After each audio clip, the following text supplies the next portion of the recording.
Message भेज दे, नहीं तो मिस करेगा। चलो अब शुरू करते हैं, ठीक है। क्लास में यस क्या सर। डिस्कस कर रहे थे? थ्योरेटिकल मेडिसिन बहुत ज़्यादा ही खिंच गया है। अब इसको इस क्लास में सम अप करेंगे, ठीक है। जो जो पैराग्राफ लास्ट क्लास में बताया था थ्योरेटिक मेडिसिन के बारे में, उसको पढ़ा है आप लोगों ने कि नहीं?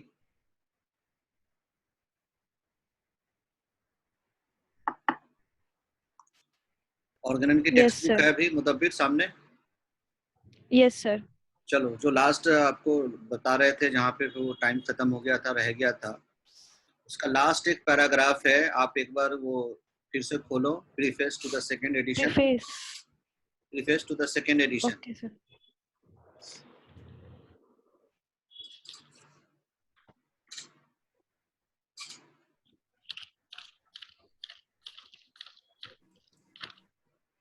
सर आप पैवलोव के एक्सपेरिमेंट के बेसिस पे कुछ बता रहे थे लास्ट क्लास में, लास्ट वो में। आपको बता रहे थे, आपने जो मोरल रेमेडी को थ्योरेटिक मेडिसिन के साथ रिलेट कर रहे थे ना, उस चीज़ को एस्टेब्लिश करने के लिए बता रहे थे कि वो जो पैवलोव का एक्सपेरिमेंट हुआ या इस तरह से जो भी साइकोलॉजी में एक्सपेरिमेंट हुए हैं, so moral remedy whatever we are doing is practically experience based, and that's why they will not be tagged as theoretic medicine.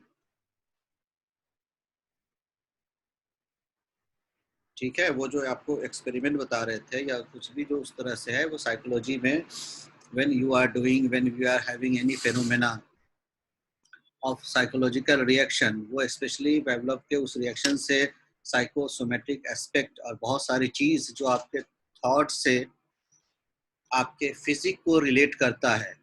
एफरोजम number 16 का फुटनोट और 17 का फुटनोट जो आपको बता रहे थे कि मेयर थॉट से भी वाइटल फोर्स इन्फ्लुएंस होता है, ये उस एक्सपेरिमेंट से, साइकोलॉजी से आपको रिलेट होगा और उसके फर्दर एक्सपेरिमेंटेशन के बेस्ड पे हम उस पैटर्न का जो ट्रीटमेंट प्लान करते हैं, जिसको हम अभी मॉडर्न टर्मिनोलॉजी में साइकोथेरेपी, काउंसलिंग, कैथारसिस इसका नाम देते हैं।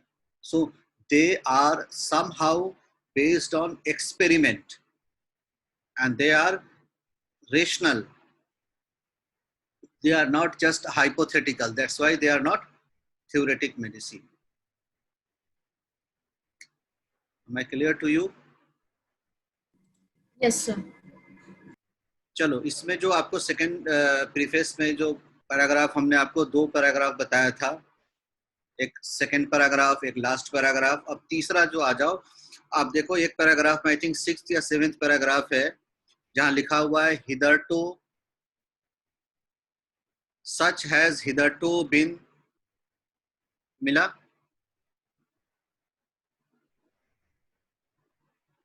Yes 8th sir. पैराग्राफ। हाँ, वही ये है, उसको एक बार रीड करो।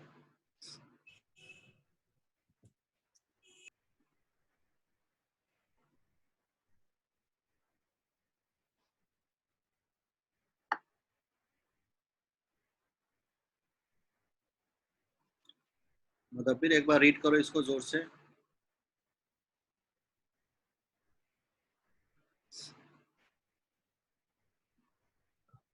सर मुझे मिल नहीं रहा है, कहाँ पर है? सेकेंड एडिशन का प्रीफेस खोला? Yes sir.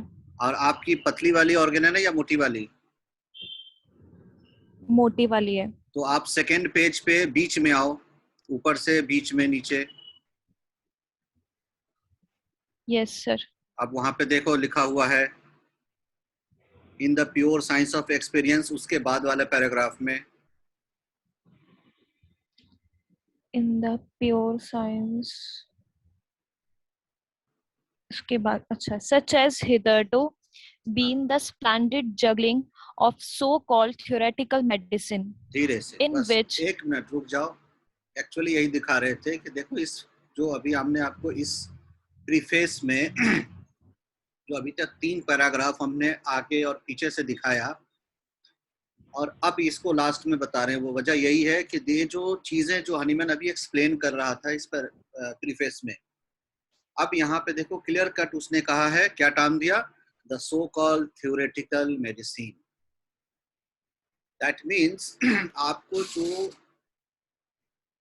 फर्स्ट एफोरिज्म के फुटनोट में ये जो थ्योरेटिक मेडिसिन है, इसको समझने के लिए अगर आप कहीं बाहर किसी और किताब, किसी और सोर्स का एक्सप्लेनेशन नहीं भी लेते हो, then Hahnemann has given you enough stuff to understand what is theoretical medicine, what is theoretic medicine, what is the difference between a rational and theoretic medicine. ये जो वर्ड यहाँ पे लिखा हुआ है, इसको सब लोग अच्छे से हाईलाइट करो और अंडरलाइन करो.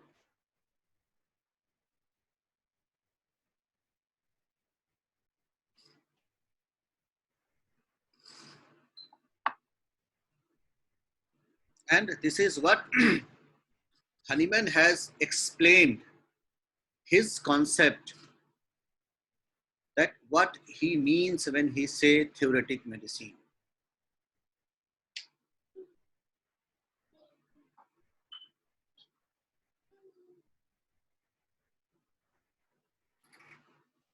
Is it clear to you?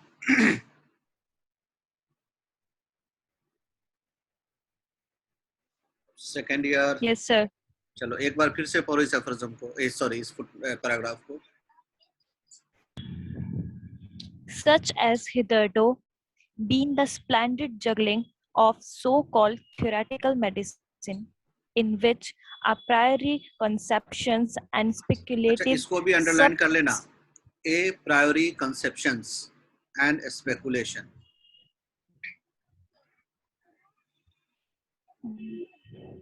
ठीक है, अभी इस पैराग्राफ को पढ़ो, फिर हम बताते हैं ए प्रायोरी का यहाँ पे क्या meaning. A priori conceptions and speculative subtleties raised a number of proud schools, which only showed what each of their founders had dreamed about things which could not be known and which were of no use for the cure of diseases. ठीक है. So no use for the cure of diseases, इसको भी underline करो.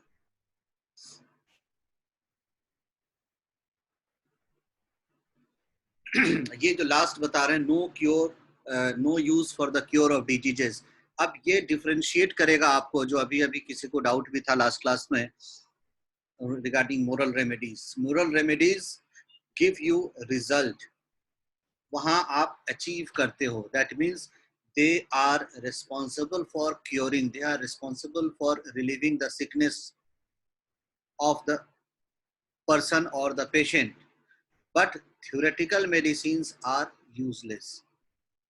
They are not. A प्रायोरी concept जो बता रहे थे, ए प्रायोरी देखोगे आपके ऑर्गेनल में बहुत जगह मेंशन्ड है और मेनी टाइम्स आपको एग्जाम वगैरह में आएगा या पूछा भी जाएगा.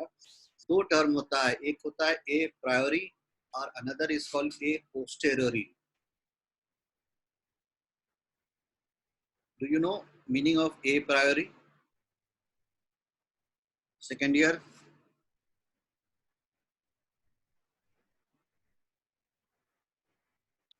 सर, जिसकी प्रायोरिटी ना हो. नहीं बेटा, ए प्रायोरी का मतलब होता है कि कोई भी चीज होने से पहले उसके बारे में कुछ कहना.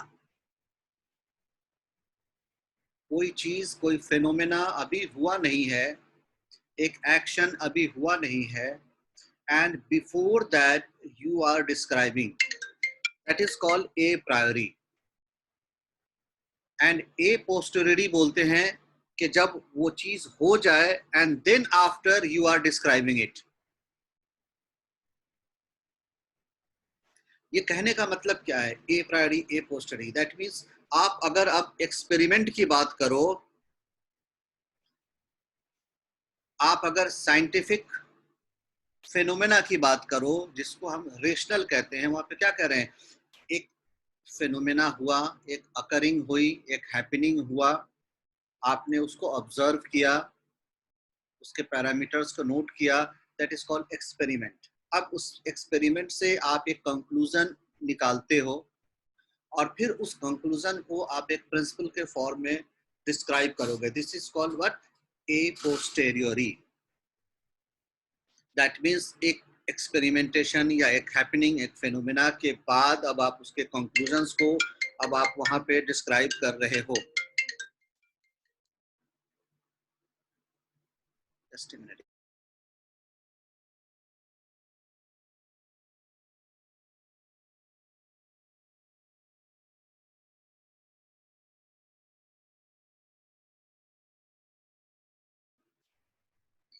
ठीक है, तो जब एक एक्सपेरिमेंट के बाद, एक फेनोमेना के हैपनिंग के बाद हम उसको डिस्क्राइब कर रहे हैं, then it is called a posterity. जब हुआ नहीं है और उसके पहले ही उसको हम डिस्कस कर रहे हैं, उसको डिस्क्राइब कर रहे हैं, उसके कैरेक्टरिस्टिक्स को, उसके फेनोमेना को डिटेल्स कर रहे हैं, that is called A priority. तो अब आप समझ लो कि which one will be more effective. जो चीज ए पोस्टेरिटी हो रही है उसमें ज्यादा सच्चाई है, या जो चीज ए प्रायोरी डिस्कशन हो रहा है उसमें ज्यादा सच्चाई होगा? A posterior. Because a priori is always an assumption. A priori is always a thought, a imagination. और तभी इसको कह रहा है कि ये जो थ्योरेटिकल मेडिसिन है ये क्या है? This is nothing but A प्रायोरी conceptions, speculations and hypothesis, and that's why it is not rational. That's why ये theoretic के concept में आता है. And I think these last two classes, whatever I have discussed you regarding theoretical medicine, if you will just listen to these classes without any being biased, then there should not be any confusion in understanding theoretic medicine and its differentiation between rational medicine.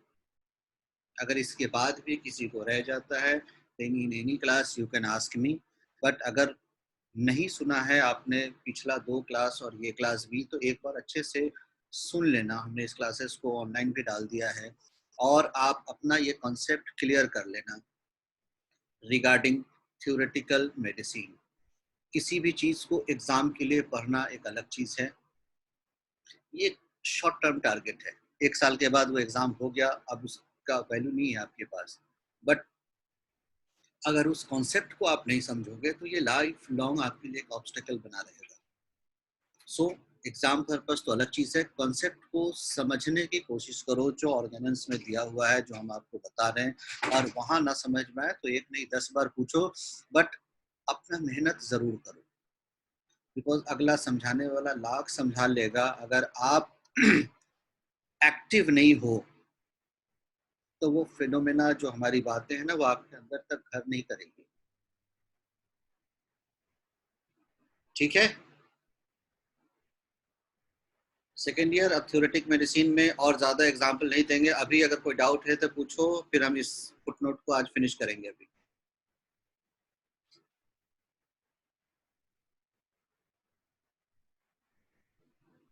Second year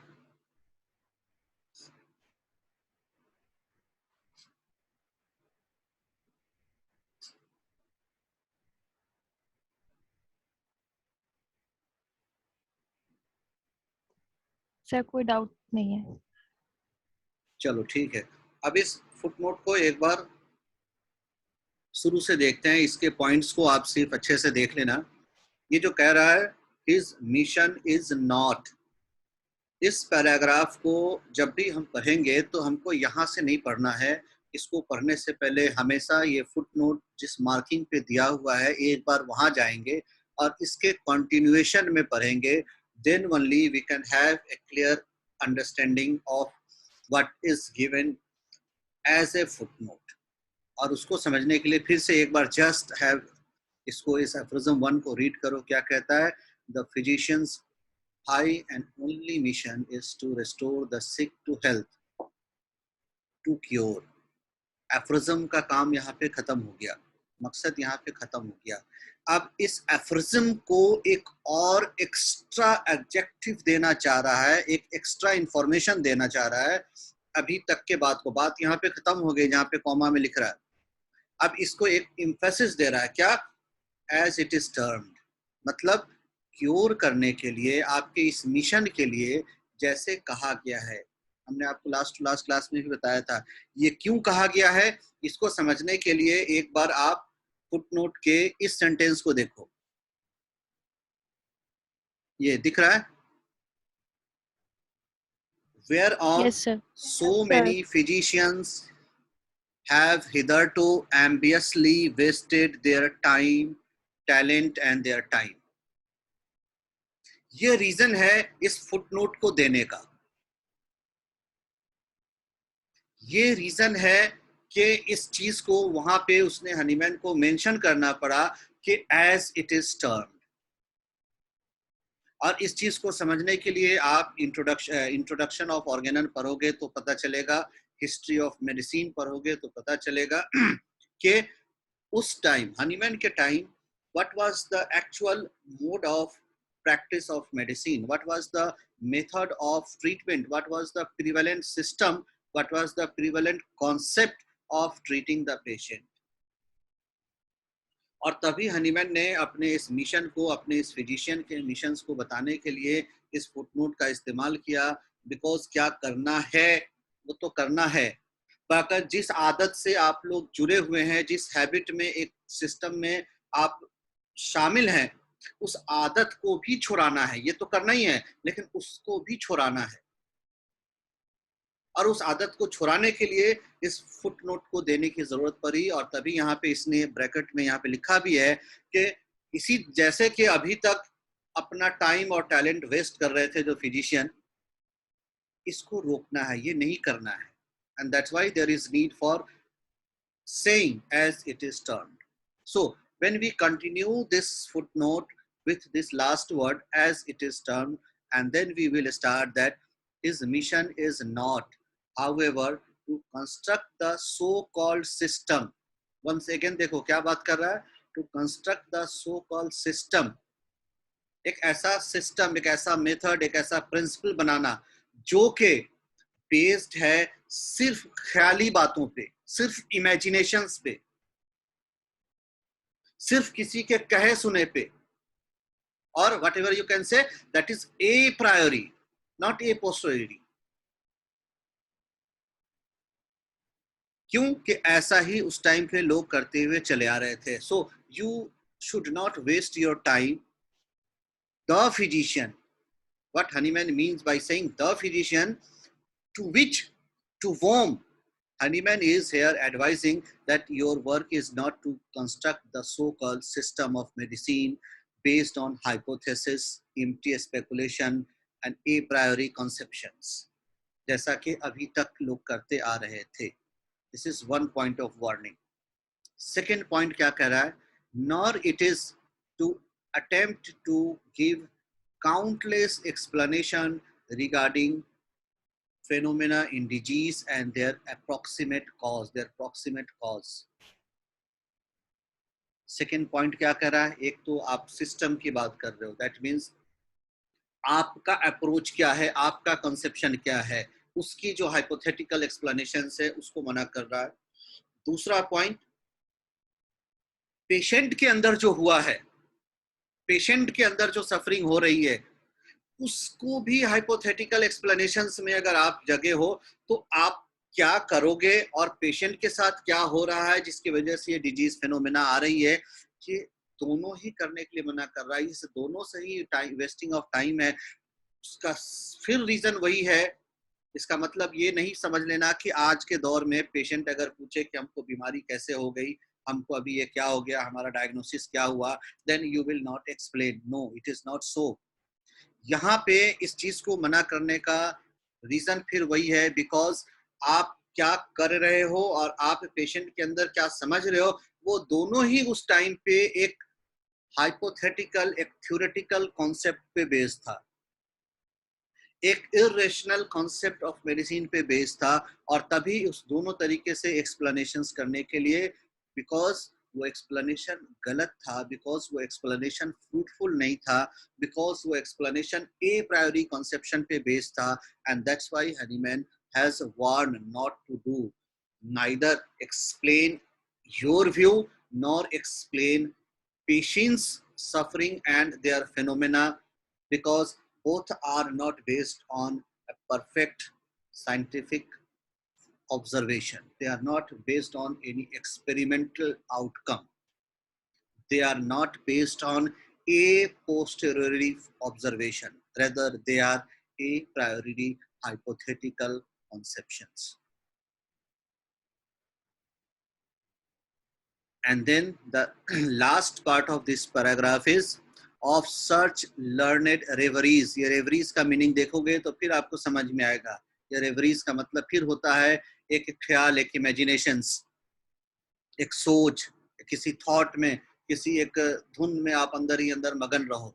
That is called a part of different explanations of being reveries, to which the name theoretic medicine is given and for which special professorships are instituted. We have had quite enough. ये जो last part कह रहा है वो ये कह रहा है कि अब बहुत हो गया, अब इन चीजों को छोड़ो, सच्चाई पे आओ. अब ये लास्ट वाला जो पार्ट कह रहा है ना, बहुत हो गया, इन चीजों को छोड़ो, सच्चाई पे आओ, इसको अगर समझना है तो एक बार फिर हम आपको कहेंगे preface to the first edition. आ जाओ एक बार.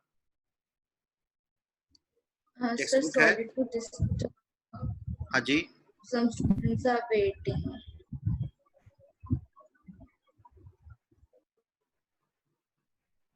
चलो preface to the first edition पे आ जाओ.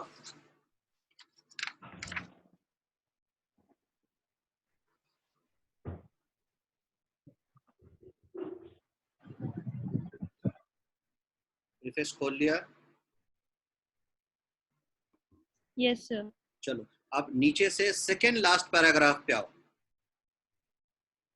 लास्ट पैराग्राफ हमने आपको लास्ट टू लास्ट कुछ क्लास में बताया था.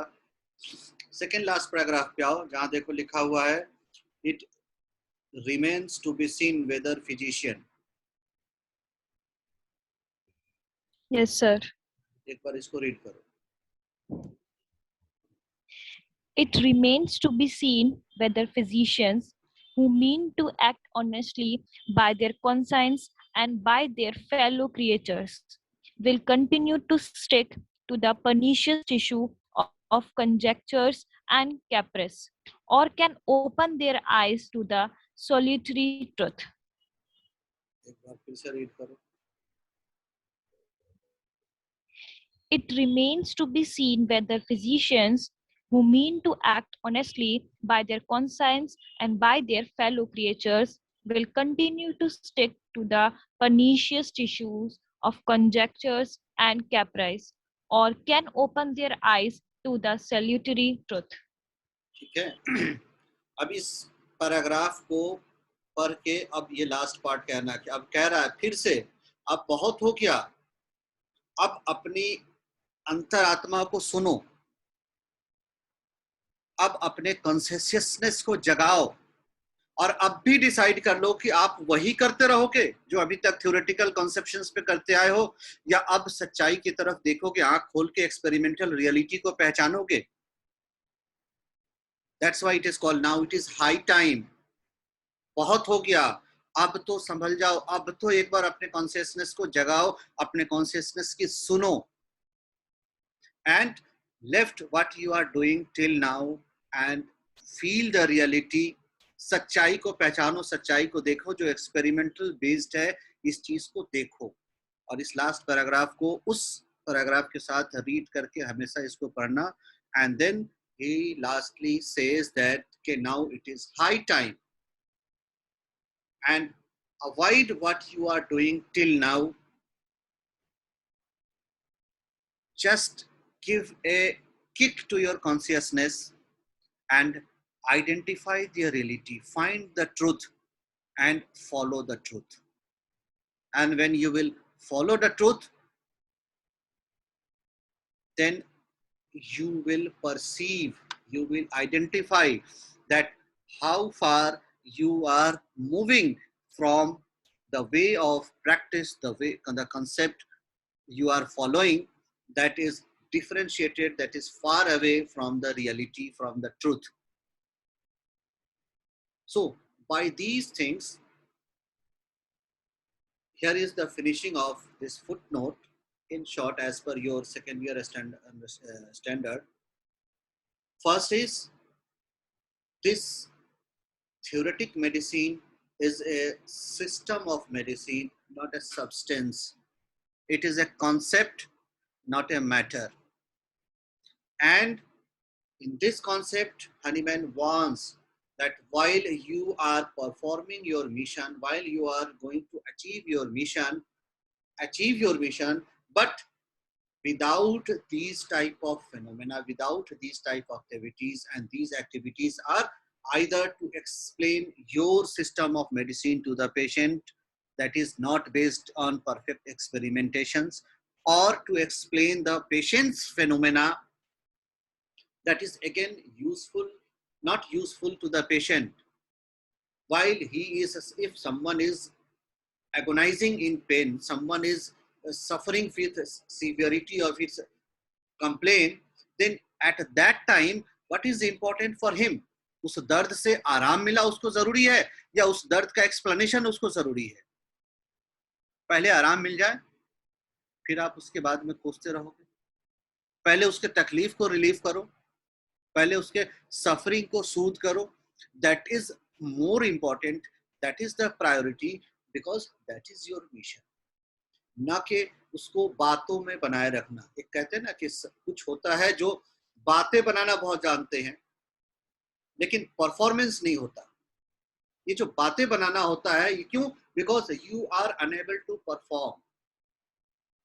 सो हनीमैन यहाँ पे कह रहा है कि आप बात बनाने वाले फिजिशियन मत बनो, बात बना के अपना और पेशेंट का टाइम बर्बाद मत करो, परफॉर्मेंस दो, परफॉर्मेंस दो। एंड दैट इज व्हाट एक बहुत क्लियरली जो कहते हैं ना, walk your talk. That means आप जो कह रहे हो वो आपके काम में रिफ्लेक्ट होना चाहिए, जो आप कह रहे हो वो साबित होना चाहिए।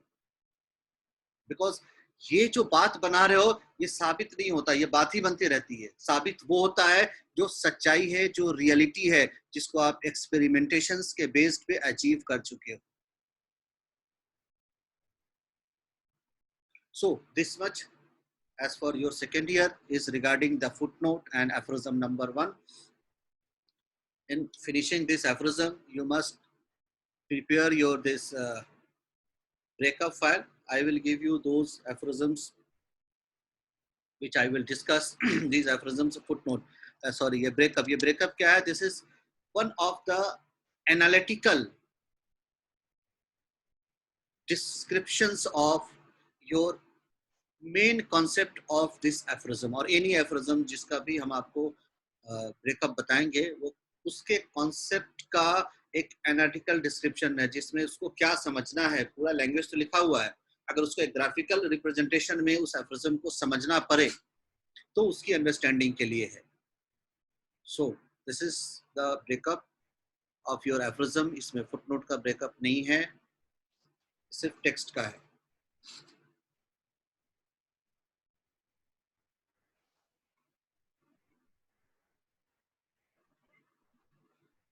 ये नोट कर लिया?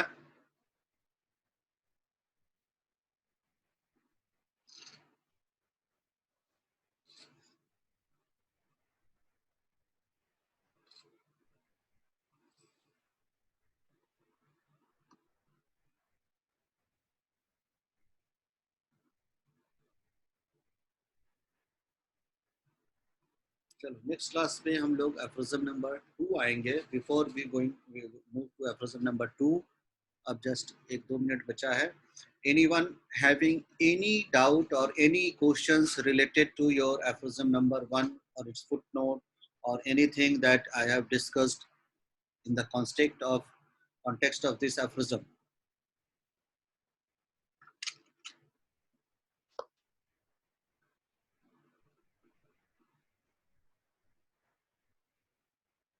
नंदिनी खन्ना। Yes, sir. अभी तक का क्लास जो हुआ है वो सब समझ में आया? Yes, sir. क्वेश्चन पूछूं?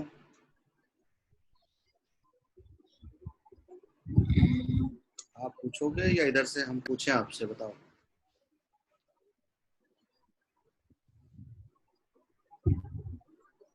सर मतलब ओवरऑल तो समझ में आया, बट एक बार डीप स्टडी करनी बाकी है।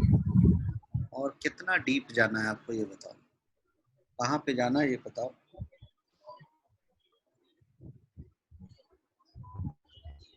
मतलब सर मोटा मोटा समझ में आया, जैसे कि मतलब क्या है अफोरिज्म का और कहना क्या चाहता है, पर एक बार खुद से एक बार दोबारा पढ़ना है।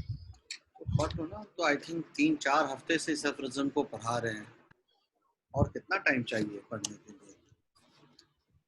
और अच्छा लगा आपको, अगर डीप पढ़ना है, तो पढ़ने वाले ही जल्दी नहीं मिल रहे हैं, तो आप पढ़ो, I am there to help you. चलो विभूति। Yes sir. जी, आपको समझ में आया सब कुछ? Yes sir. अभी सर मेरे को थोड़ा कवर अप करना है, क्योंकि बीच के दो लेक्चर मेरे मिस हो गए थे जब मेरे को कोविड हो गया था। बट मैं अब आपकी वीडियो देख के वो कवर करना पड़ेगा मुझे, आप एक लोग बार का ही आपकी एक्सप्लेनेशन पढ़। कई बच्चों का रिक्वेस्ट आया था, हमने ऑलरेडी इस बार का क्लासेस हम नहीं डाल रहे थे ऑनलाइन, बट आपके क्लास का ही हमने सिर्फ डाला है, सेकेंड ईयर का। कई लोगों का आया था, तो आप लोग एक बार देख लो इसको, बिकॉज आप लोग बिल्कुल ही नए नए हो अभी सौरिनन के क्लास में, तो आप उसको देखो, रिपीटेडली सुनो, and whenever you have doubt feel free to call me during day time only. Kritika.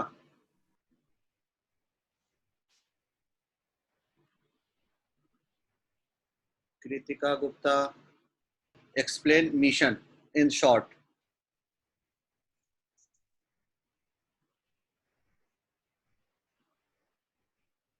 Shreya अभी आपसे ही पूछ रहे हैं मिशन क्या है, शॉर्ट में बताओ। इसका मिशन फिजिशियन का ये है कि जो क्योर है वो रैपिड हो, जेंटल हो और परमानेंट हो।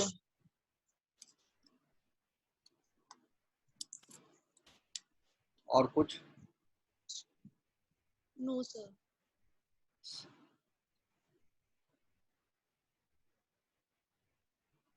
नेक्स्ट कौन है? कृतिका। Yes sir. मिशन क्या है? सर जो सर फिजिशियन का मिशन ये है कि जो to restore the sick to health to cure as it is term, like जैसे श्रेया ने बोला कि क्योर होना चाहिए, परमानेंट होना चाहिए, जेंटल होना चाहिए, और उसकी जो डिसीज है वो पूरी इरेडिकेट होनी, मतलब पूरी जानी चाहिए। जैसे कि हम बोलते हैं कि हम एक इंडिविजुअल को क्योर करते हैं, ना कि किसी डिसीज को, तो उसकी जो इंडिविजुअल की जो सारी प्रॉब्लम्स हैं वो सब एक साथ टोटलिटी के बेस्ड पे हमें क्योर करनी है, और सिक से उसको हेल्थ पे लाना है, कि उसका जो डिरेंज वाइटल फोर्स है, जो उसका डायनेमिक प्लेन पे दोबारा हमें अपने वाइटल फोर्स को लाना है।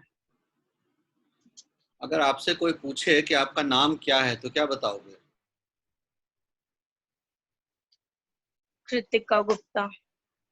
बस इतना ही बोलोगे? Yes sir. क्यों एड्रेस नहीं बताओगे, बाकी बायोडाटा नहीं बताओगे, लाइक डिसलाइक ये सारा? सर बताएंगे। तो नाम पूछेगा तो ये सारा कुछ बताओगे? नो सर, नाम पूछेगा तो सिर्फ नाम ही बताएंगे। तो फिर हमने आपसे क्या पूछा था? कि मिशन क्या है, तो सर मिशन तो बस यही है कि सिक को हेल्थ की स्टेट पर लाना। तो फिर पूरा बायोडाटा क्यों यहाँ पे निकाल रहे हो?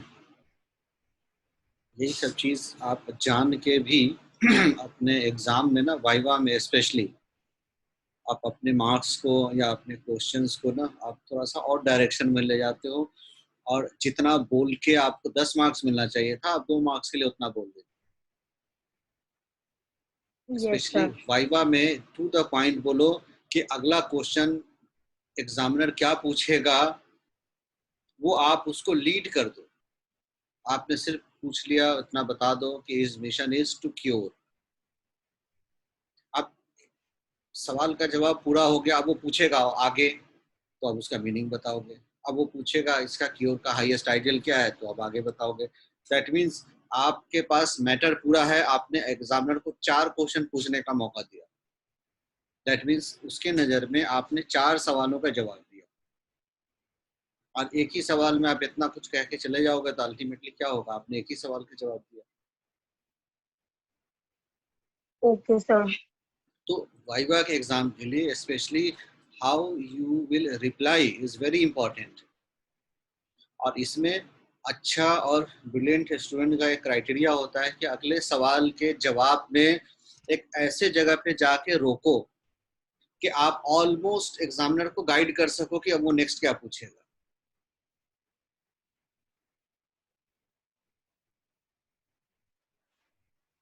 ठीक है, इसलिए यहाँ पे यस सर। पूरा उसका कैरेक्टर अभी नहीं डिस्क्राइब करना, ये थ्योरी पेपर में होगा, ओके वहां सर। पे आप लिखो, वहां पे आपको मार्क्स बनाना है ज्यादा।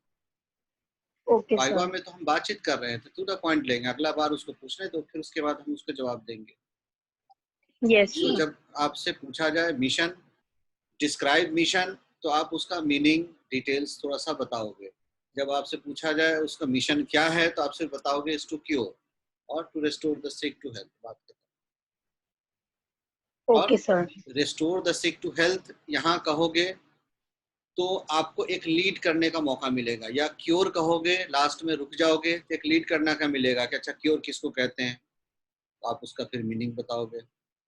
पूछेगा हाईएस्ट आइडियल उसका क्या है, तो फिर आप उसको अगला एक्सप्लेन करोगे। चलो next, okay sir. Vaibhav. Vaibhav Singh yes sir. जी, एज इट इज टर्म्ड का मतलब क्या है?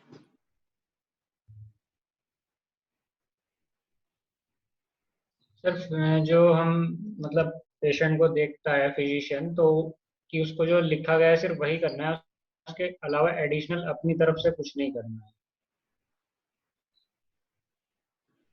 और कुछ? No sir. Ramit, Ramit Kaur, yes sir. As it is term का मतलब? सर मतलब जो पेशेंट ने बताया है उसकी हमें उसको उसी के ऊपर उसको मेडिसिन प्रिस्क्राइब करनी है, हमें कुछ अपने आप से कोई हाइपोथेसिस या कोई ऐसी स्पेकुलेशन नहीं करनी जिसकी वजह से मतलब केस और वो वर्स हो या फिर कुछ और अपनी तरफ से नहीं करना। थ्योरेटिक मेडिसिन क्या है? सर थ्योरेटिक मेडिसिन किसी भी पेशेंट के सिम्टम्स पे देख के उसको दी जाती है। क्या थ्योरेटिक मेडिसिन क्या है?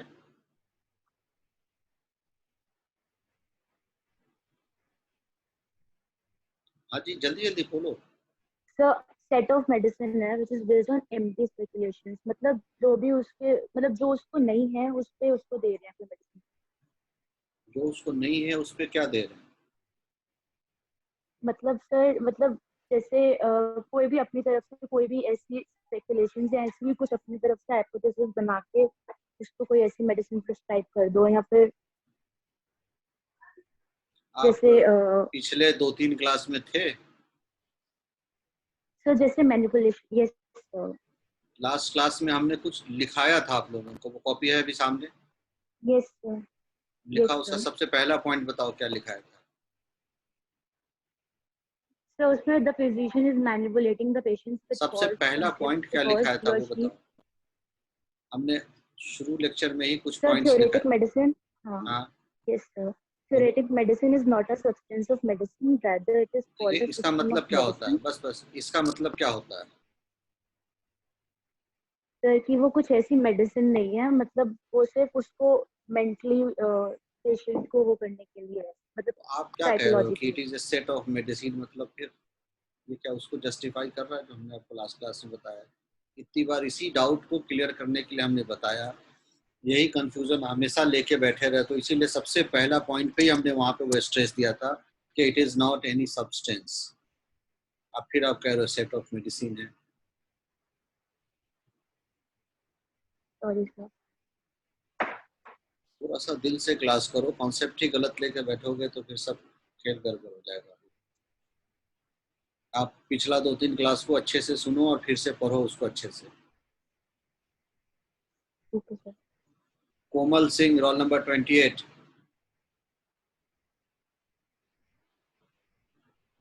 Yes, sir. थ्योरेटिक मेडिसिन क्या है?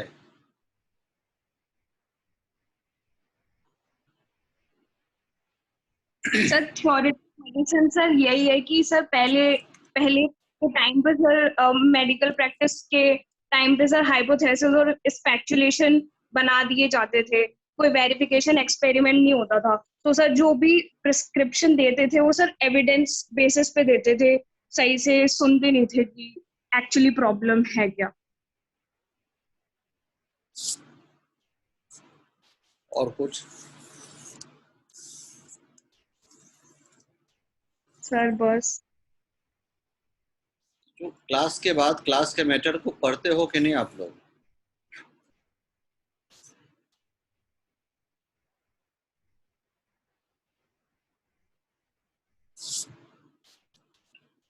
फिर चुप हो गए।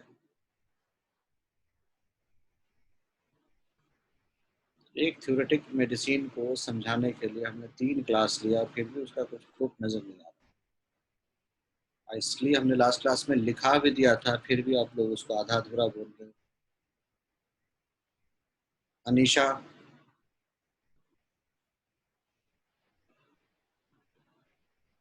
Anisha roll number 12।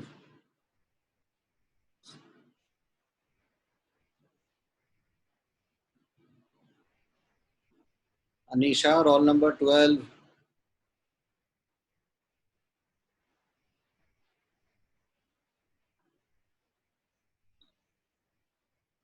जो रिस्पॉन्स में नहीं करोगे उसको फिर यहाँ से हम अभी आउट कर देंगे, फिर आपका अटेंडेंस भी रह जाएगा और बाद में सो पॉज भी करोगे। Shashank. Yes sir, good afternoon. Good afternoon. Anisa है कि नहीं है यहाँ पे? तो फिर उसको हम हटा देंगे अभी। हेलो जी सर। अनीसा मौजूद है? सर है तो, पर सर बोल नहीं रही। नहीं बोलने के लिए क्या है? उसका फास्टिंग है क्या आज? पता नहीं सर।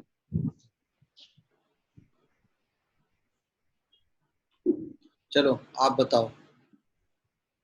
Sir theoretic medicine. हाँ। Theoretic sir patient. Yes sir. हाँ जी, कहाँ हैं आप? अभी आपको हम हटाने जा रहे थे, अभी 2 मिनट में। सर वो सेटिंग से परमिशन लेनी पड़ती है थोड़ा ऑडियो के लिए, तो थोड़ा ऑडियो के लिए पहले परमिशन ले लीजिए।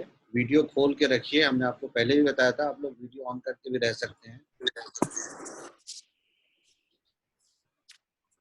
चलो यस सर। आप बताओ थ्योरेटिक मेडिसिन क्या है?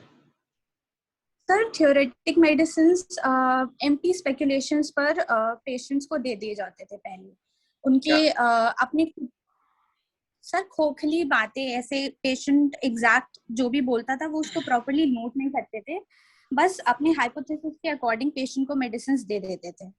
उससे मेडिसिन जो मेडिसिन होती थी वो क्योर कर भी सकती थी और नहीं भी कर पाती थी। तो जो मेडिसिन देते थे उसको हम कहते हैं थ्योरेटिक मेडिसिन।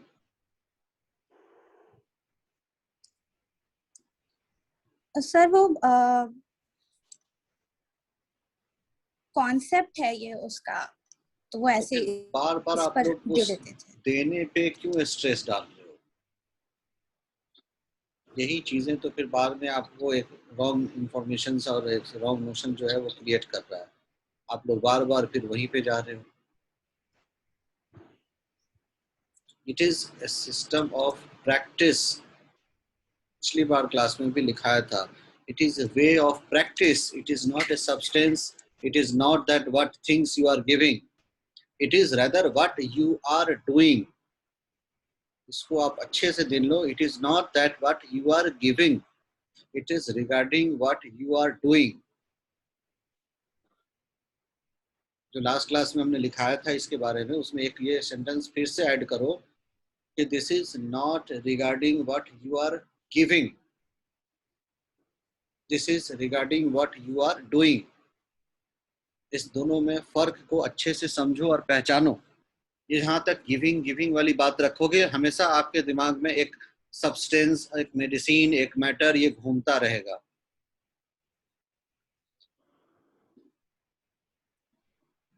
तो इस चीज को बिल्कुल ही क्लियर करो कि it is not about giving, it is about doing what you are doing, what you are performing. उस परफॉर्मेंस, उस डूइंग के सिद्धांत को वहां पे थ्योरेटिक कंसेप्ट कह रहा है।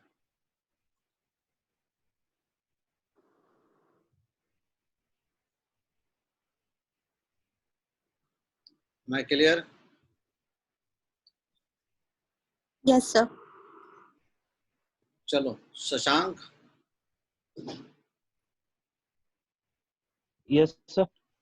चलिए अब नेक्स्ट एफ्रिज्म शुरू करते हैं। यहाँ से आप हमको बताओ इस एफ्रिज्म को शुरू करने से पहले कि yes sir. What is the meaning of word ideal?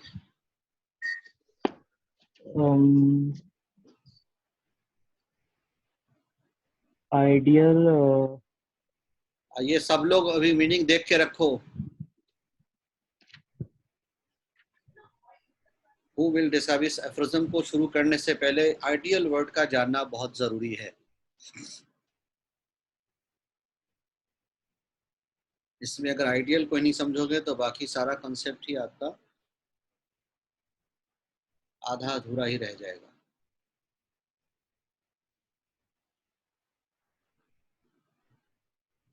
एक बार मैक्सिमम लोग जो आ सकते हो जस्ट अपना ऑडियो वीडियो ऑन करो और सामने आओ and tell me anyone regarding the best meaning of the word ideal.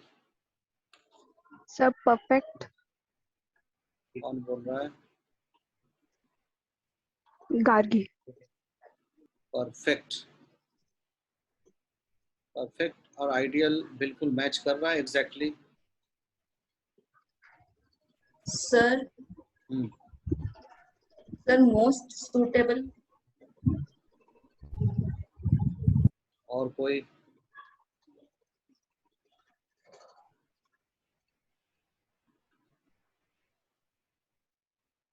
और कोई? Fast and easy treatment, most reliable.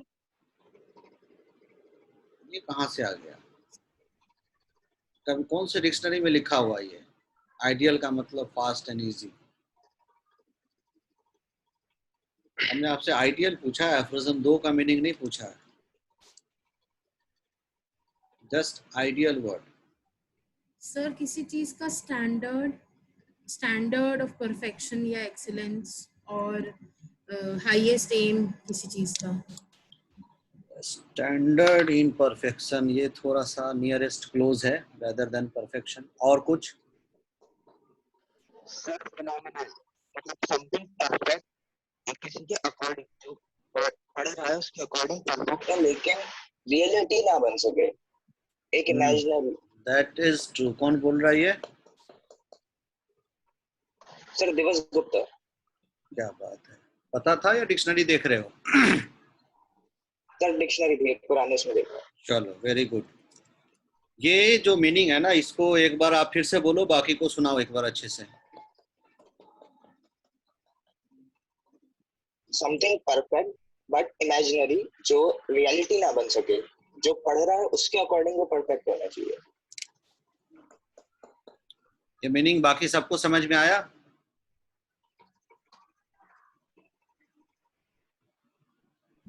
Yes sir. इतना धीरे से यस सर बोलते हो कि इस बोलने में समझ में आ रहा है कि नहीं समझ में आया?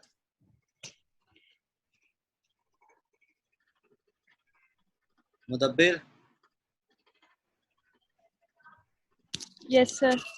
अभी अभी इसने कहा, क्या मीनिंग बताया, एक बार उसको बताओ। Sir something perfect that is imaginary. फिर थोड़ा सा इसमें आधा अधूरा गलती की जगह छोड़ दो।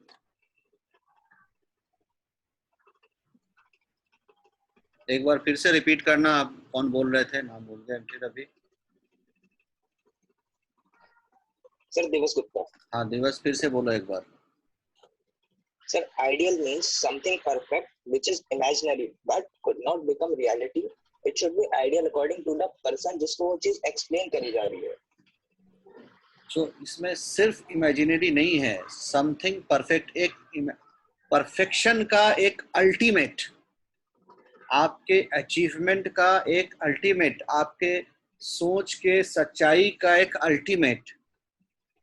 आप अक्सर कहते हो ना बहुत सारे चीज़ों में, जब आपने 10th-12th में कहा होगा, जब आप केमिस्ट्री का बहुत सारा फॉर्मूला सॉल्व करते हो तो जो भी फॉर्मूला बनता है उसमें हम क्या कहते हैं, in ideal condition. That means एक पैरामीटर को डाउट में रख के बाकी सारे पैरामीटर को आप फिक्स कर देते हो एक, जबकि as the universe is like a web, everything is going on simultaneously, तो बाकी सारा चीज एक टाइम पे एक स्टैंड स्टिल नहीं हो सकता आपके एक चीज के लिए। बट हम उस फॉर्मूला को एस्टेब्लिश करने के लिए बाकी सबको एक स्टैंड स्टिल में रखते हैं ताकि इस फॉर्मूला को हम आगे बढ़ा सकें, और फिर उसमें हम कुछ पैरामीटर्स रियलिटी का डालते हैं बाद में।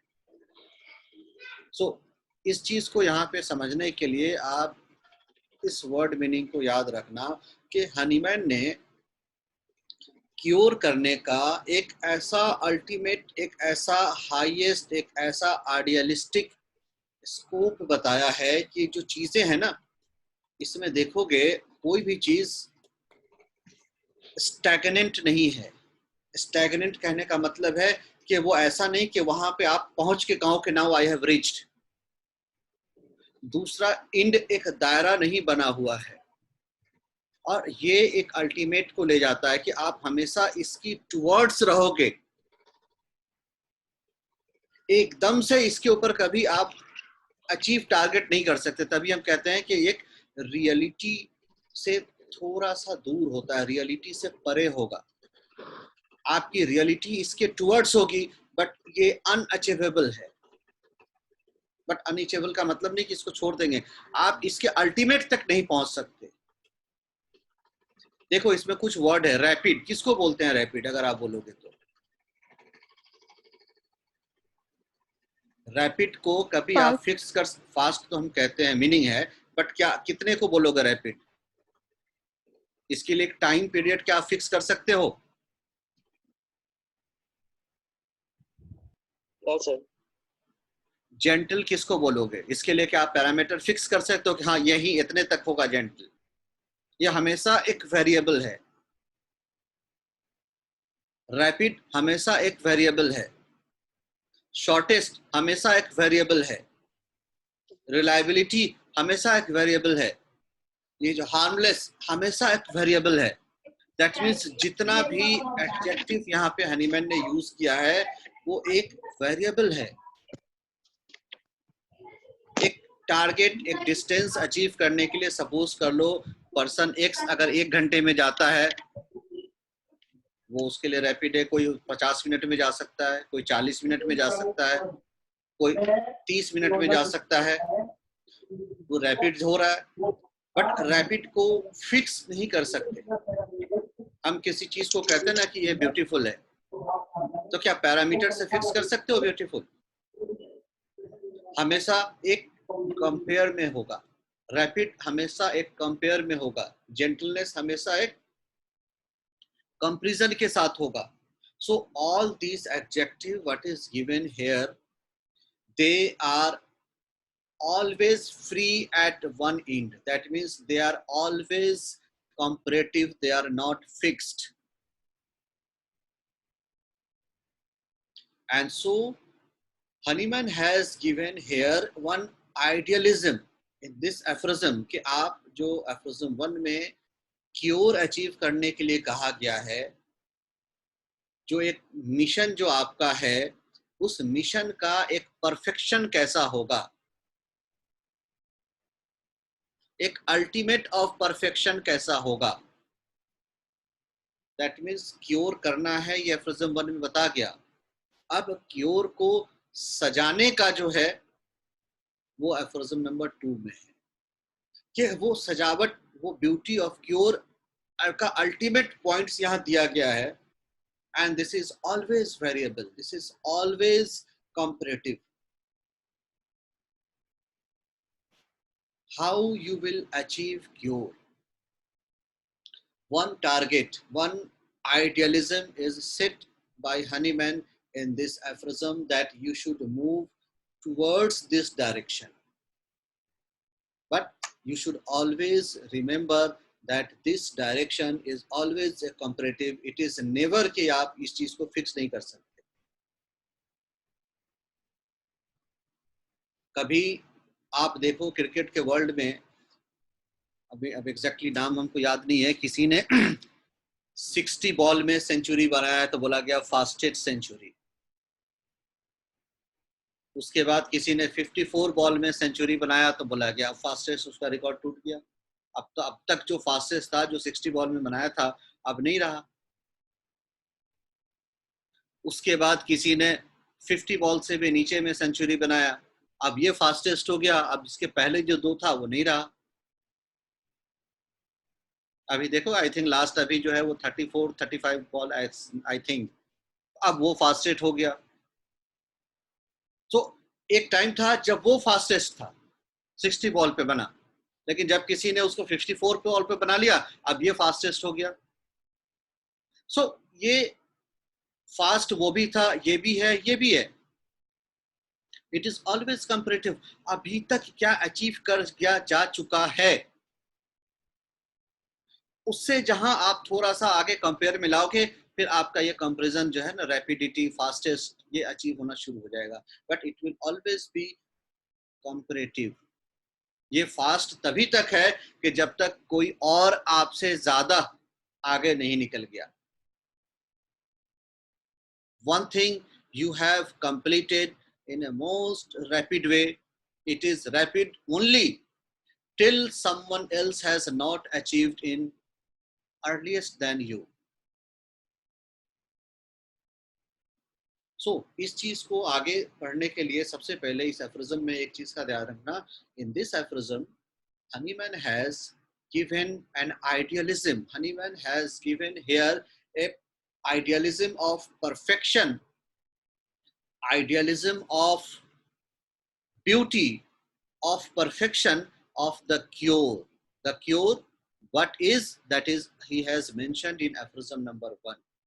और उसका एक perfect beauty क्या होगा, उसके लिए यहाँ पे हनीमैन ने एक कुछ आइडियल पॉइंट्स बताए हैं कि ये डायरेक्शन होना चाहिए, that should be in your way of achieving the cure,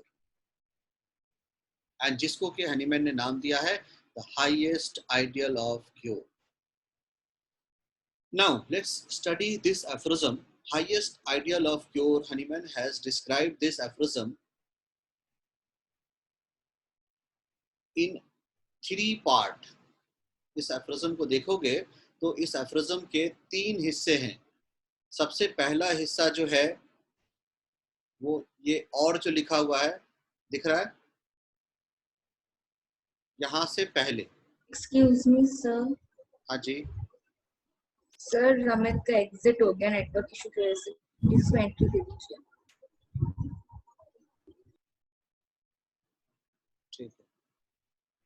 ठीक है. First part is this above.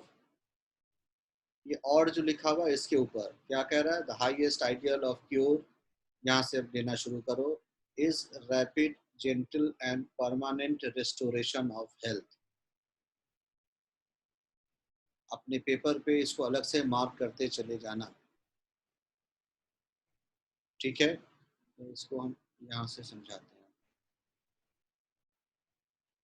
So this is the first part. This is second part.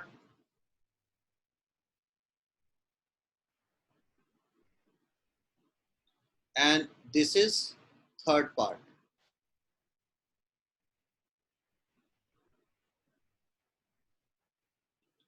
So आप इस एफ्रिज्म को अपने ऑर्गेनन में 3 हिस्सों में पहले बांट लेना. The first is rapid, gentle and permanent restoration of health. Second क्या कहता है, removal and annihilation of disease in its whole extent in the shortest, most reliable and harmless way.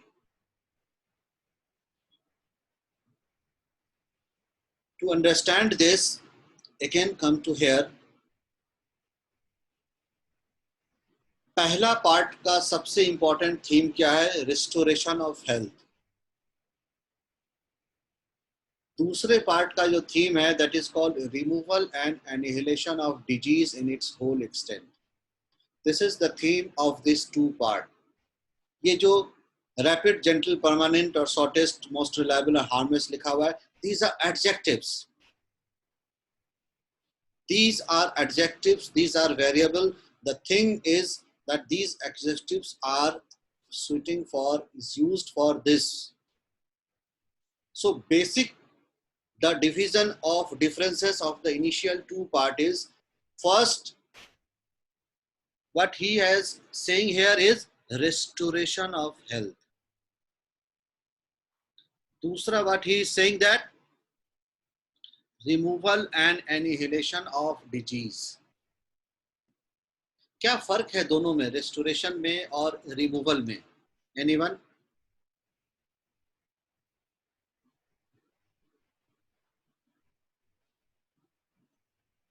Second year. Sir restoration meaning जैसा पहले था वैसा ही दोबारा करना, और रिमूवल मतलब उसे हटा देना बिल्कुल। और कोई? सर रिस्टोर करेंगे हेल्थ को, कि जो एक हेल्दी स्टेट थी पहले उसको वापस लेके आना, और रिमूवल इनहेलेशन ऑफ डिजीज को, जो प्रॉब्लम हुई, जिस चीज ने डिजीज कॉज करी, उसको रिमूव कर देना। ये तो आप एफरिज्म समझा रहे हो। अगर हम सिर्फ सिंपल वर्ड मीनिंग की बात करें, ये रेस्टोरेशन और रिमूवल एंड एनिहिलेशन, इस दोनों में एक्चुअल क्या डिफरेंस है?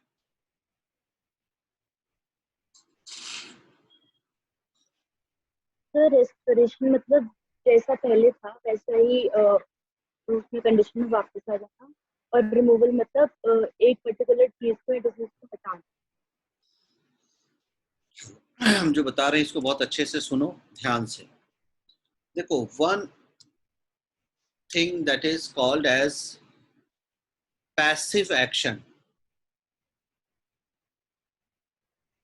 And one thing is called active action. आपने सुना होगा बहुत सारे इकोनॉमिक क्लासेस में या इकोनॉमिक से रिलेटेड कि one what job you are doing regular is your active income, and you have many other sources of your passive income. पैसा दोनों जगह से आ रहा है। one income is called passive income, other income is called active income. क्या है दोनों income में फर्क क्या है? इनकम तो दोनों जगह हो रहा है। एनीवन?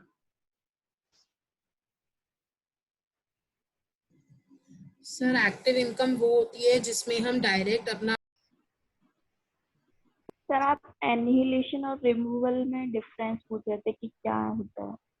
एनिहिलेशन एंड रिमूवल, हाँ ये बता दिया था, किसी ने बताया था?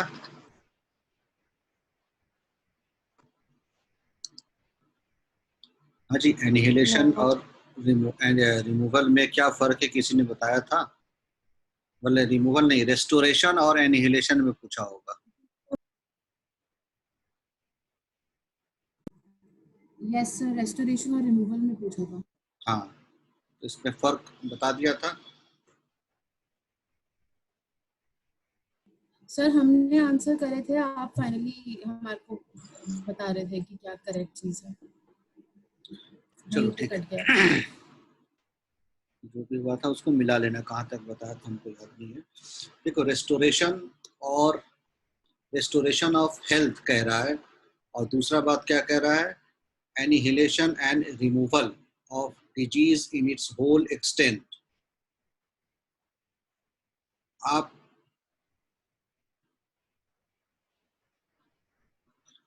रेस्टोरेशन ऑफ हेल्थ की जब बात करते हो, दैट मीन्स व्हाट? आपने हेल्थ को बचाना है, मतलब कोई एक ऐसा इवेंट, कोई ऐसा एक सिचुएशन, कोई एक ऐसा सर्कमस्टांसेस है,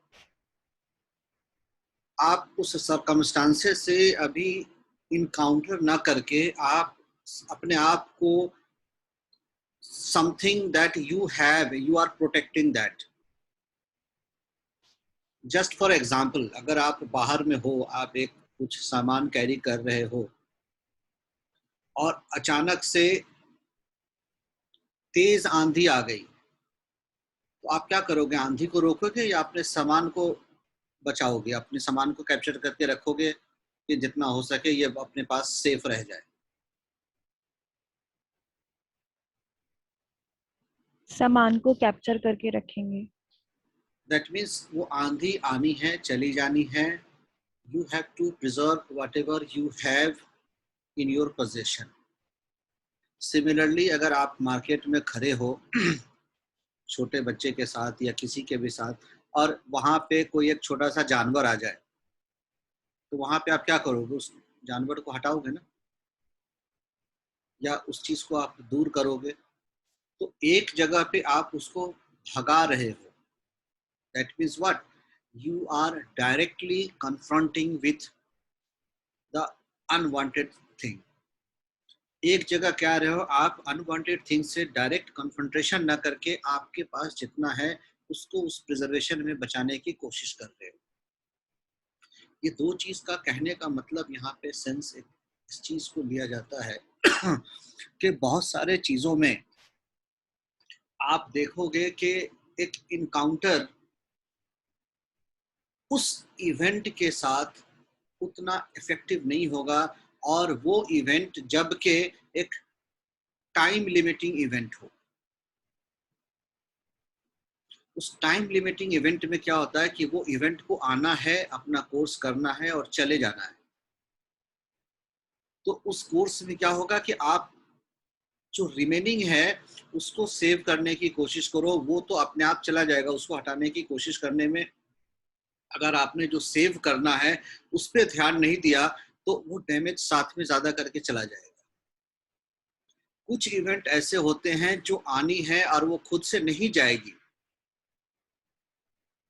दैट मीन्स कि उस सारे वैसे सिचुएशन में आपको एक्टिवली वहां पे एक्शन लेना पड़ेगा, एक्टिवली उसको इनकाउंटर करना पड़ेगा ताकि वो वहां से दूर चला जाए। अब ये दोनों को हम थोड़ा सा क्लियर शब्द में ना कह के अलग से घुमाने की, मतलब एक अलग से बताने की कोशिश इसलिए कर रहे थे कि अब आप बताओ कि ये जो दो हमने सिचुएशन बताया, आपके प्रैक्टिकल डिजीज के केस में ऐसा कोई दो डिवीजन है क्या?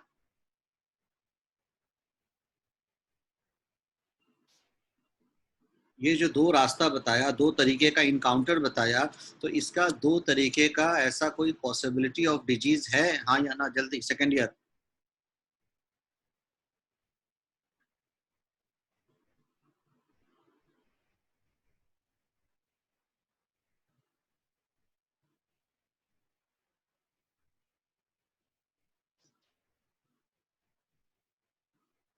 सेकेंड ईयर जवाब नहीं आ रहा आपकी तरफ से? Yes sir. क्या है वैसी, क्या कंडीशन है वैसा? एक्यूट और क्रॉनिक। एक्यूट और क्रॉनिक, वेरी गुड। थोड़ा सा और एक्सप्लेन करो।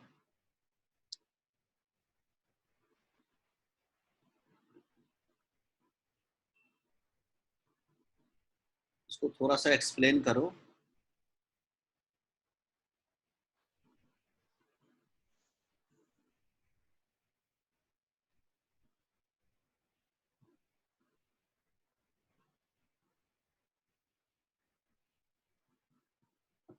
हेलो,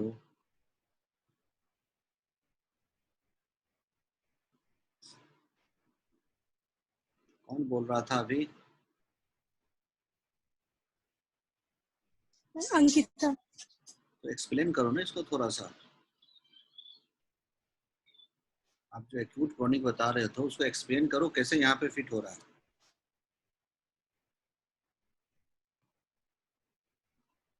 सर जैसे यहाँ पे लिखा है the highest ideal of cure is rapid, gentle and permanent. तो जो रैपिड होगा वो एक्यूट के लिए होगा, क्योंकि एक्यूट डिजीजेस वो रैपिडली आती है, तुरंत उसकी ऑनसेट भी रैपिड होती है। और जो क्रॉनिक होती है वो लेट से स्टार्ट भी होती है, तो उसके लिए इन इट्स होल एक्सटेंट और in the shortest, most reliable and most harmless way ये क्रॉनिक की तरफ ज्यादा इंडिकेट कर रही है। नहीं, वो वाली बात नहीं आएगी यहाँ पे। देखो, एक्यूट डिजीज और chronic disease by its definition हम कहते हैं क्या, acute disease is of sudden onset, more or less fixed duration, terminates into either recovery और डेथ। मतलब क्या है, इस एक्यूट डिजीज को एक्यूट डिजीज के अलावा जो पहले कहा जाता था वो कहा जाता था सेल्फ लिमिटिंग डिजीज।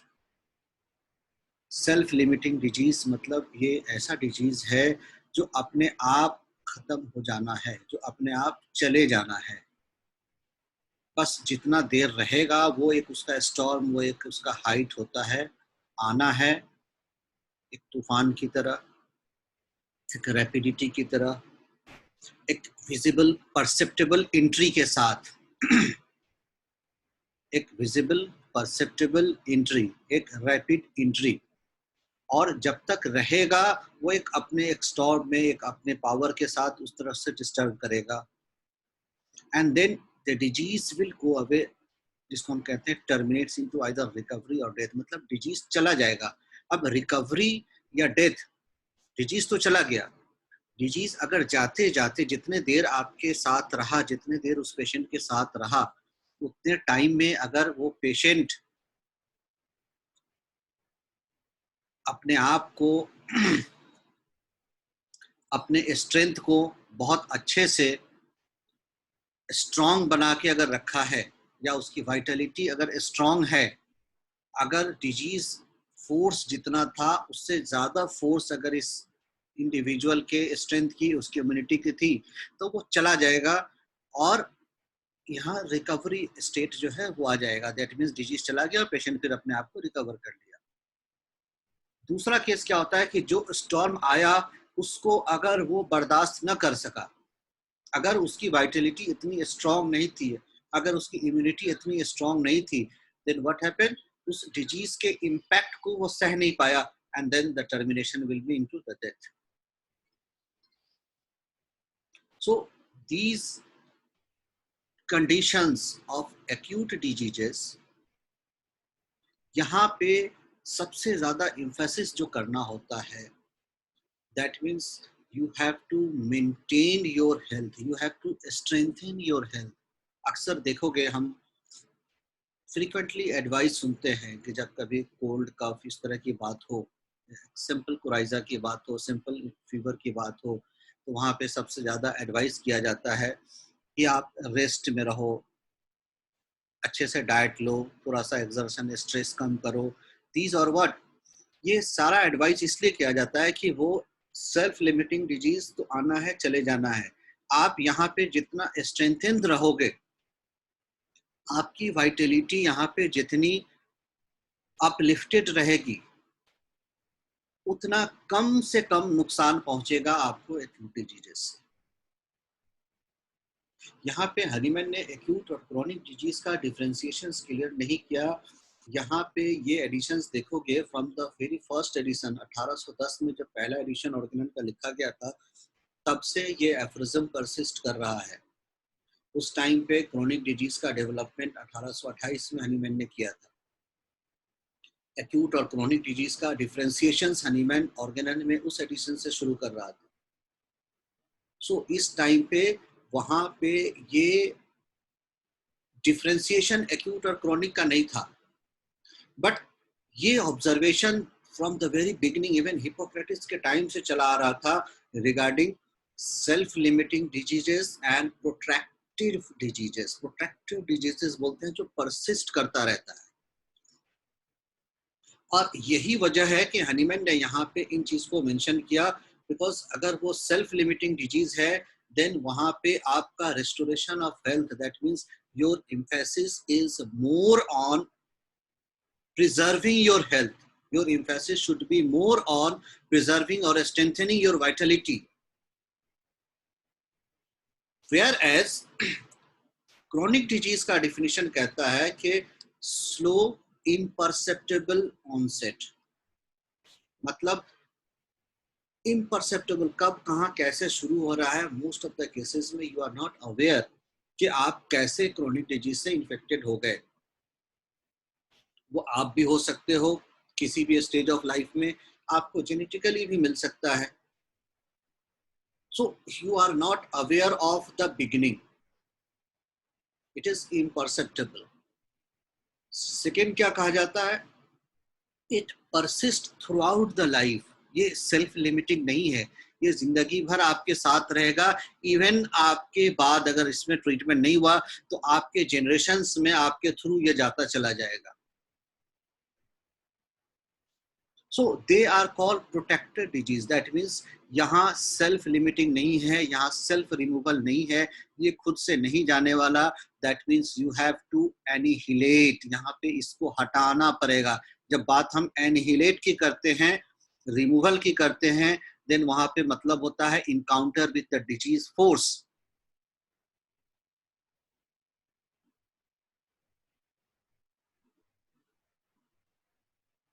ठीक है. जब बात एनिहिलेशन की करेंगे, that means encounter with disease force. यहाँ पे देखो क्या कह रहा है, removal and annihilation of disease in its whole extent. But यहाँ पे क्या कह रहा है, restoration of health. So one at it simultaneously, at one time you have to take care of the strength, vitality and preservation of your health. And at another time you have to encounter with the disease. उसके encounter में क्या होगा, जो highest ideal की बात कर रहे हैं अगर हम इनकाउंटर में, तो हम उसको सिर्फ हटा देना, उसको सिर्फ सबड्यूट कर देना, उसको सिर्फ दबा देना, ये काम नहीं है जिसको आप सप्रेशन या पैलिएशन इसके फॉर्म में जानते हो. यहाँ पे कहता है annihilation.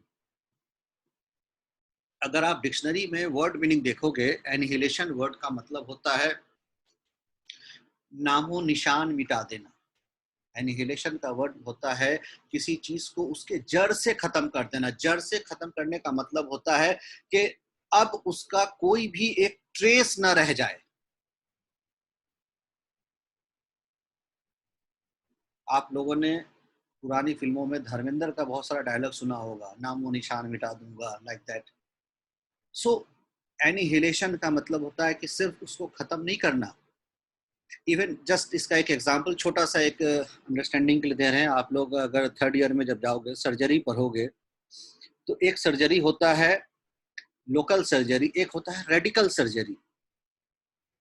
Specially in case of malignancy, के लोकल जो ट्यूमर है जहाँ पे, उसको तो रिमूव कर ही रहे हैं, लेकिन अगर वो ट्यूमर के अंदर मैलिग्नेंसी है तो उसके जितने भी लिम्फ नोड्स हैं, उसके जितने भी ड्रेनेज हैं, उन सब को हटा दिया जाता है.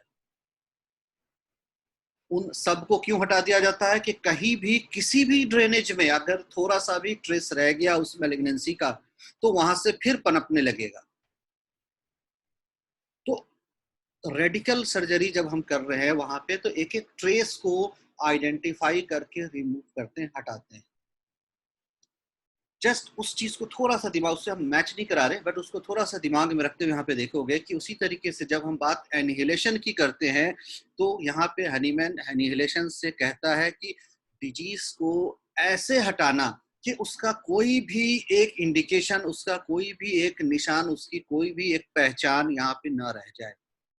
Such type of removal, such type of extinction, such type of eradication is called annihilation. So annihilation is just not suppression, it is just not palliation, it is just not being subdued, rather it is removing something from its root.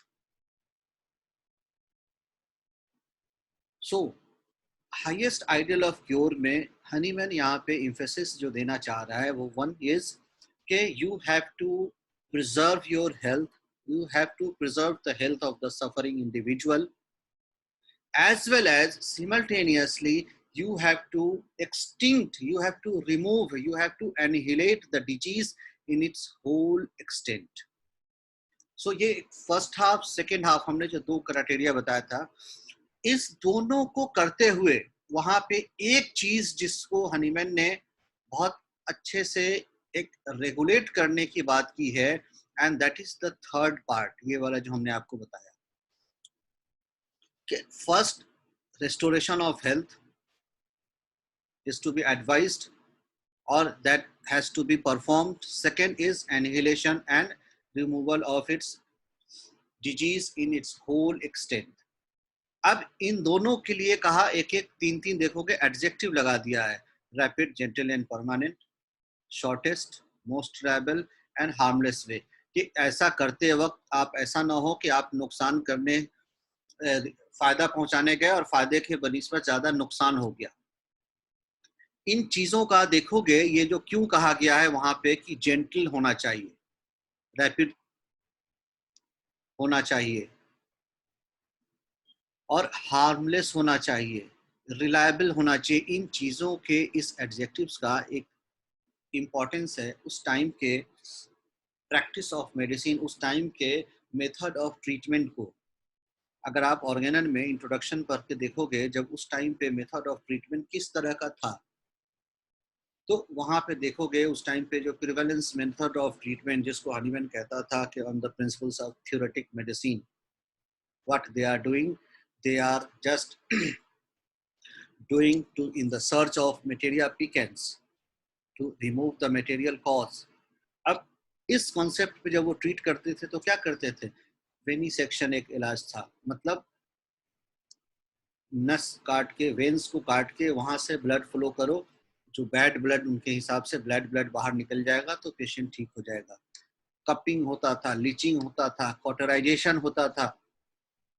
Cauterisation बोलते हैं गरम लोहा या उस तरह से कुछ metallic चीजों को लेके वहां पे स्किन पे लोकली बर्न कराया जाता था। तब सोचो अगर आज किसी को छोटा सा इस तरह से गरम लोहा किसी के शरीर पर टच किया जाए तो किस तरह का दर्द होगा। किसी पार्ट पे अगर कहीं पे अल्सर हो जाता था, स्पेशली आप देखोगे जब हनीमैन ने मर्कसोल का डेवलपमेंट किया था, खोज किया था, जब बनाया था हनीमैन ने मर्कसोल को, ये होम्योपैथी में आने से पहले उसने किया था 1792 में। क्योंकि उस टाइम पे जब किसी को सिफिलिटिक अल्सर हो जाता था, जेनाइटल पे जब कोई अल्सर हो जाता था तो उसका one of the most popular treatment था कि local application of mercury. Local application of mercury मतलब मरकरी आप सोचो बहुत ही एक कोरोसिव और पेनफुल सब्सटेंस है। जस्ट इमेजिन कि किसी के अंग पे कहीं पे कोई जख्म हो और वहां पे कोई एसिडिक चीज लाके उसको जला रहा हो एसिड से। Just think of that pain. But वहां पे उस तरह से सिफिलिटिक अल्सर के लिए वही इलाज था। तो उस सफरिंग को, उस दर्द को कम करने के लिए हनीमैन ने एक with the knowledge of his chemistry, उसने उस मरकरी को, मरकरी का एसेंस रखते हुए और मरकरी के कोरोसिवनेस को कम करके उसने एक नया सब्सटेंस बनाया, एक नया केमिकल बनाया और उस केमिकल का नाम था मर्कसोल, जिसको हम कहते हैं मर्क्यूरियस सोल्यूबलिस। ये होम्योपैथी के पहले की बात है, बिफोर 1796। और ये मर्क्यूरियस सोल्यूबलिस का बनाने का वजह ये था कि अब ये जब उस अल्सर पे लगाया जाता था तो मरकरी का काम तो होता था, बट वो कोरोसिवनेस, वो जलन, वो जो पेन जो होता था, that was reduced.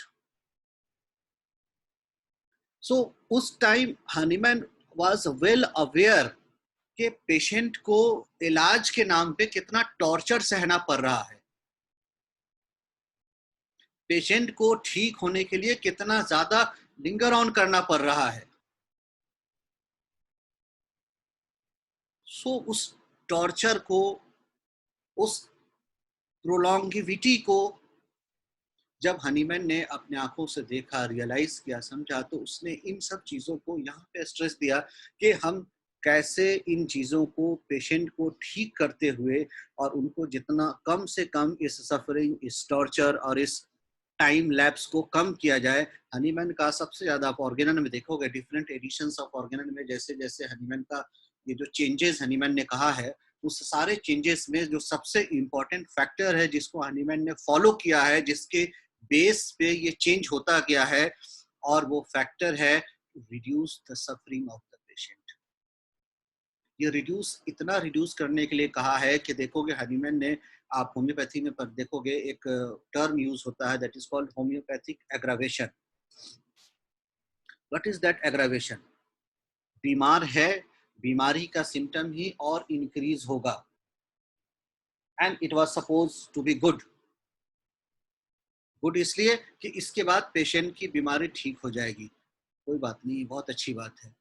But still ये भी हनीमैन से देखा नहीं जा रहा था कि इस सफरिंग को भी कम करने के लिए उसने जाते जाते लास्ट में एक और क्लू, एक और मॉडिफिकेशन देखे गए कि इस सफरिंग को भी कम किया जाए, और उस मॉडिफिकेशन का नाम है रिन्यूड डायनामाइजेशन।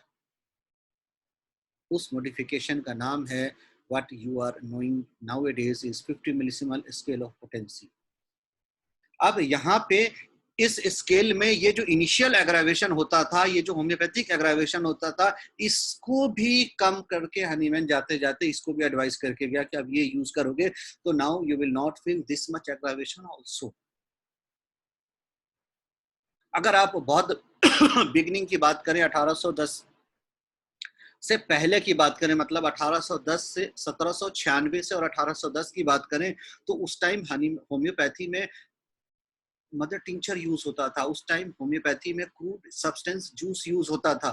सिमिलरिटी के मैच पे जब हनीमैन ने चाइना का प्रूविंग अपने आप पे किया था तो उस वक्त 30 पोटेंसी नहीं किया था, उस टाइम पे क्रूड जूस किया था, बिकॉज उस टाइम पे कॉन्सेप्ट ऑफ डायनामाइजेशन नहीं था, डाइल्यूशंस का एक्सट्रीम कॉन्सेप्ट नहीं था। क्यों आया? ग्रेजुअली कि चलो ये तो इफेक्ट हुआ, अब ये जो पीने में करवाहट लग रहा है, ये जो आप फ्रूट जूस किसी को खिलाओगे पिलाओगे, इस करवाहट को भी कम करना है। इसके खोज में कई साल लगे और तब जाके 1801 में एक न्यू कॉन्सेप्ट हनीमैन ने दिया, and that is called infinitesimal dose. That means this was again A search. Similia तो मिल गया था, बस सिमिलिया को भी और प्यूरिफाई और प्यूरिफाई और प्यूरिफाई करते रहा Hahnemann, just in search of reducing the suffering of treatment. Disease से सफर तो कई रहा, ट्रीटमेंट के सफरिंग को रिड्यूस करने के लिए। And that's why he has emphasized here also that your treatment must be gentle. जितना कर सकते हो करो, जितना मैक्सिमम जेंटलनेस यूटिलाइज कर सकते हो उसको आप यूटिलाइज करो। That's why it is called harmless. जितना हो सकता है कम से कम नुकसान के साथ आप उसको ट्रीट करो। And that is what the following of saying of Hippocrates, that is called primum non नोसेरे।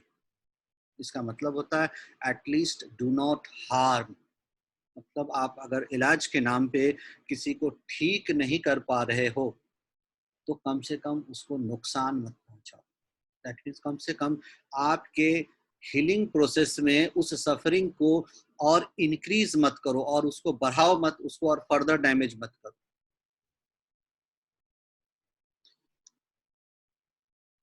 So rapidity is कि जितना कम से कम टाइम में पेशेंट्स को ठीक करोगे, that is the shortest time, that is the rapid way, that is always a comparative, as much as you can.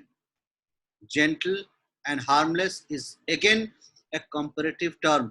जितना soothing हो सके आपका मेथड ऑफ ट्रीटमेंट होना चाहिए, आपका एप्लीकेशन ऑफ मेडिसिन, आपका method of curing the patient, आपका interaction with medicine to your patient should be as much as possible soothing, as much as possible gentle, as much as possible harmless.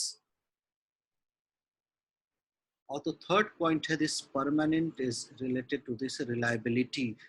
Reliable क्या कहते हैं? Reliable sources कहते हैं कि what you are applying, what you are doing to your patient,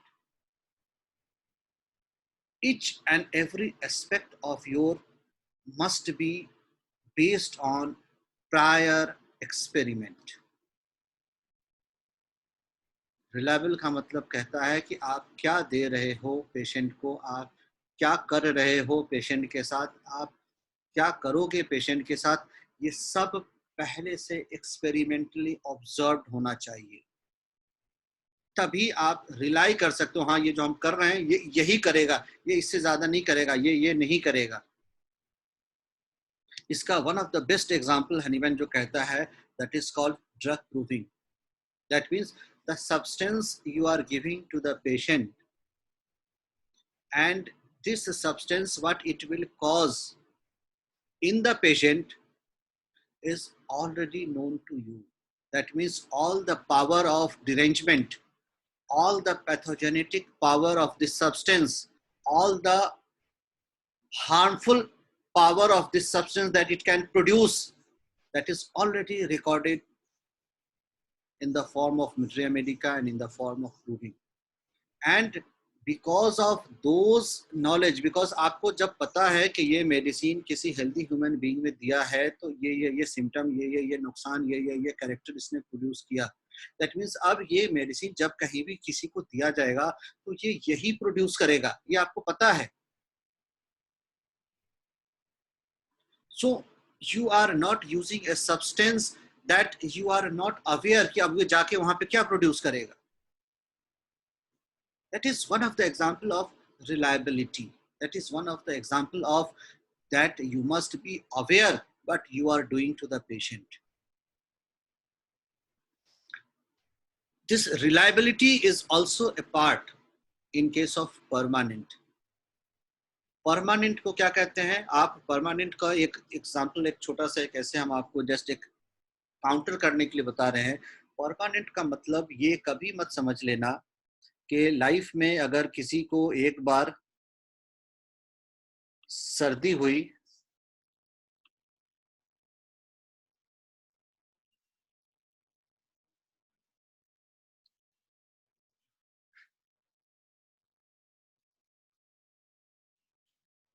hello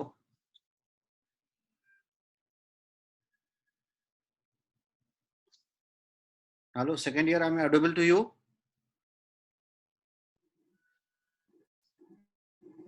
Yes, Yes, sir. sir. Now you are. चलो, बीच में light चली गई थी. सो कहने का मतलब ये है कि जब हम परमानेंट की बात करते हैं तो परमानेंट का मतलब ये नहीं है कि अगर आपको लाइफ में एक बार सर्दी हुई, आपने होम्योपैथिक दवाई खा लिया तो अब जिंदगी में कभी सर्दी नहीं होगा. आपको आज बुखार लगा, आपने होम्योपैथिक दवाई खा ली तो जिंदगी में कभी बुखार नहीं होगा. परमानेंसी का ये मतलब यहाँ पे कभी नहीं है. परमानेंसी का मतलब है उस पार्टिकुलर फीवर, उस पार्टिकुलर इंसिडेंस, उस पार्टिकुलर डिजीज से, उस पार्टिकुलर कंसिडरेशन पे यहाँ पे परमानेंसी है कि अब ये चला गया, मतलब अब ये हमेशा के लिए चला गया. चाहे वो एक्यूट था या क्रोनिक डिजीज की बात करोगे तो वहां भी. So permanency is always related to that situation. It is not related to the whole life of the patient. ये सिचुएशन, ये डिजीज चली जाएगी, इसका रिलैप्स नहीं होगा. और ये क्यों नहीं होगा? Because whatever you are doing here is based on another reliability. That means you have already experimented, observed the phenomena of all the disease process. जैसा कि ऑर्गेनन में आके फर्दर पार्ट्स में आप इस चीजों को पढ़ोगे, चाहे वो आप एक्यूट डिजीज पर हो, क्रोनिक डिजीज पर हो और आइदर डिजीज पर हो.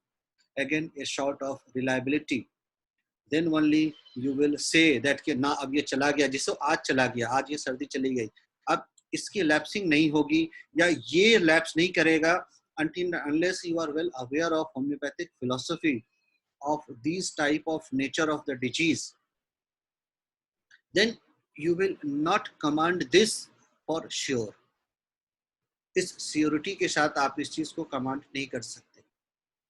सो ये जो 3 और 3, 6 एडजेक्टिव्स यहाँ दिए गए हैं, each adjective has its importance in the improvement of further perfection of similia, as well as these are actually the reason why one should choose homeopathy compared to other system of medicine.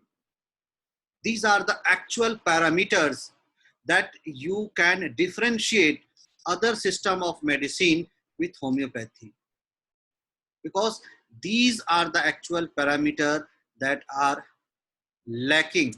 Either one or more than one parameters are lacking in other system of medicine. इन दोनों के साथ जो third parameter यहाँ पे आ रहा है, that is called based on easily comprehensible principle.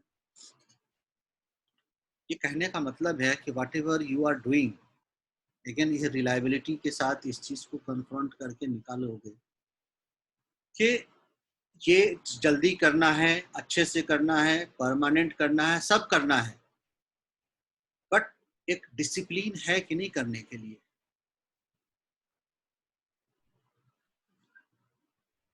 इसको थोड़ा सा आगे और बताने से पहले एक बार सेकेंड ईयर से पूछ रहे हैं, how many ways you know to earn money.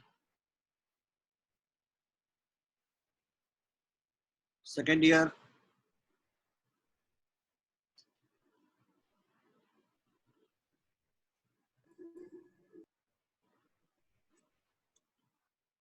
Second year.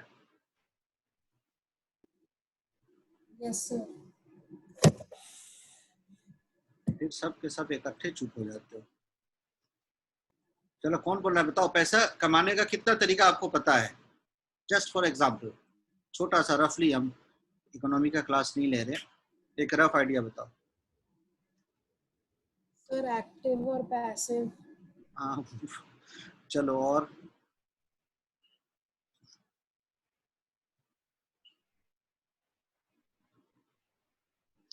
चलो आप थोड़ा सा सीरियस मूड में चले गए. आप बिजनेस कर सकते हो, उससे पैसा मिलेगा, हाँ या ना? Yes sir. नौकरी करोगे तो पैसा मिलेगा. Yes sir. कहीं इन्वेस्टमेंट करोगे तो पैसा मिलेगा. Yes sir. Yes sir. Bank लूटोगे तो पैसा मिलेगा, हाँ या ना? यस. आप अगर यस फॉरेन सर. कोई भी चीज है, सरकार से, गवर्नमेंट से टैक्स की चोरी करोगे तो पैसा बनेगा, जिसको हम आज हवाला या एक्सेट्रा जो भी इलीगल काम होता है.